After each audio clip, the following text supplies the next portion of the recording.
ஜாதி மத பேதம் இல்லாமல் அனைவருக்கும் கிரைஸ்ட் எம்பசி சார்பில் அனைவருக்கும் வணக்கம் தெரிவித்துக் கொள்கிறேன். இன்றைக்கு நம்ம பார்ட் 4 அதே போல் நம்ம ஐஸ்வர்யத்தை சுதந்திரித்து கொள்வது எப்படி, நம்ம ஏன் சுதந்திரித்து கொள்ளவில்லை, ஏன் இந்த வசனங்களை நம்ம பேச பேச ஏசப்பா நமக்கு தரணுமே, அப்படிப்பட்ட காரியங்களில் நமக்கு இன்றைக்கி ஒரு சில வசனங்களை வைத்து தியானிப்போம். கண்டிப்பாக நீங்கள் இந்த வசனங்களை குறிப்பு எடுத்து அதை நீங்கள் பேசுங்க. பேச பேச பேச பேச உங்கள் கடன் பிரச்சனை மாறும், உங்களுடைய நெருக்கங்கள் மாறும், உங்களுடைய பிரச்சனைகள் மாறும், உங்களுடைய பிள்ளைகளுடைய திருமணமாக இருக்கட்டும், பிள்ளைகளுடைய படிப்பாக இருக்கட்டும், எல்லாம் உங்களுக்கு மாறியே தீரும். ஹல்லேலூயா, ஸ்தோத்திரம். நீதிமொழிகள் 10வது அதிகாரம் 22வது வசனம். கர்த்தரின் ஆசீர்வாதமே ஐஸ்வர்யத்தை தரும். பாருங்கள் எவ்வளவு தெளிவாக, கர்த்தருடைய ஆசீர்வாதமே ஐஸ்வர்யத்தை தரும். ஹல்லேலூயா. அடுத்த வசனம் நீதிமொழிகள் 28:20.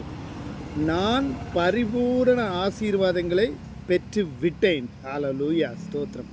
அடுத்தது நீதிமொழிகள் 28:20. நான் என் தேவனுக்கு கொடுப்பதில் உண்மையாயிருந்து பூரண ஆசீர்வாதங்களை பெறுவேன். பாருங்கள், தேவனுக்கு கொடுக்கணும், சில காரியங்கள் நம்ம கொடுக்கணும்னு வேதத்தில் சொல்லியிருக்கிறாங்க. நம்ம அதை ஏற்றுக்கொள்ளுகிறோமா, நம்ம விதைக்கிறோமா என்பதை நம்மளே சிந்தித்து கொள்ள வேண்டும்.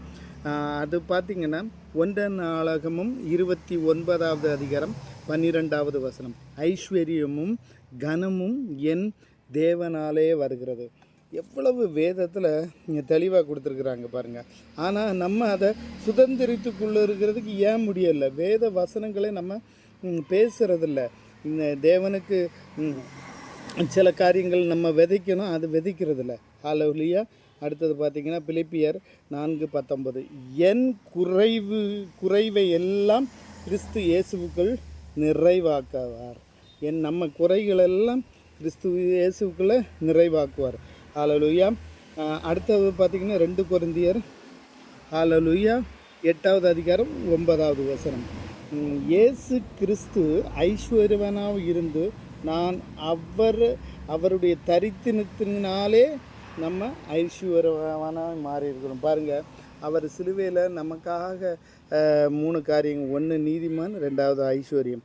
நான் பாருங்கள், அவர் தரித்திரன் ஆகி நம்மளை ஐஸ்வர்யவனாக்கி இருக்கிறார். ஹல்லேலூயா, ஸ்தோத்திரம். அடுத்தது பார்த்திங்கன்னா பிரசங்கி 5வது அதிகாரம் 19வது வசனம்.